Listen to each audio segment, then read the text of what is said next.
Na hivi leo ninapofanya hapa ndo nazindua rasmi mafunzo kwa wajasiriamali wadogo wadogo, na hasa walio kwenye sekta ya uchimbaji madini. Kwa hiyo nyie ndio mmefungulia mlango wa wengine. Endeleeni. Kwa hiyo niombe taasisi zinazohusika kutoa ushirikiano wa hali ya juu kufanikisha mafunzo yao kwa wachimbaji wengine wadogo katika maeneo ya migodini. Na pia tumefanya haya yote kwa kutambua umuhimu wa masuala ya usalama na afya kwa wachimbaji wadogo. Tumekuwa tukipata taarifa matukio mengi ya ajali, hususani kwa wachimbaji wadogo kufukiwa na vifusi wakati wa kutekeleza majukumu yenu. Hii ni kutokana na kuwa uchimbaji wenu mara nyingi hautumii teknolojia za kisasa ambazo ni ghali na upatikanaji wake ni ngumu. Nimefurahi sana mpango huu na mtendaji wetu wa OSHA, huu mpango kama ambavyo nimeelekeza uwe endelevu.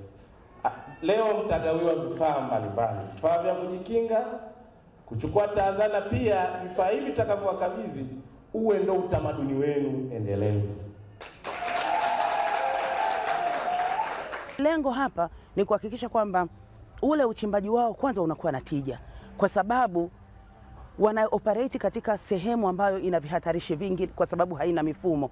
Kwa hiyo sasa sisi tunataka tuilee hii sekta, tuende nayo, wafahamu masuala ya usalama na afya, wafahamu umuhimu wa kujikinga, na tunajua wakishafahamu hivyo vitu vyote vitawafanya wawe bora zaidi, wazalishe kwa tija zaidi, lakini baadaye wana graduate, wanakuja wanakuwa fomo.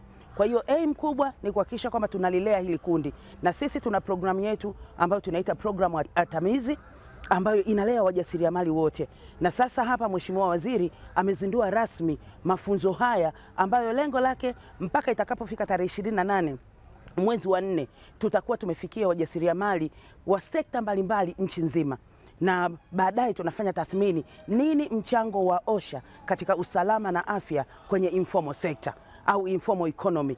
Siku hii ya leo tuna furaha kubwa sana kwa ndugu zetu OSHA ambao wamekuja kutufundisha masuala ya usalama.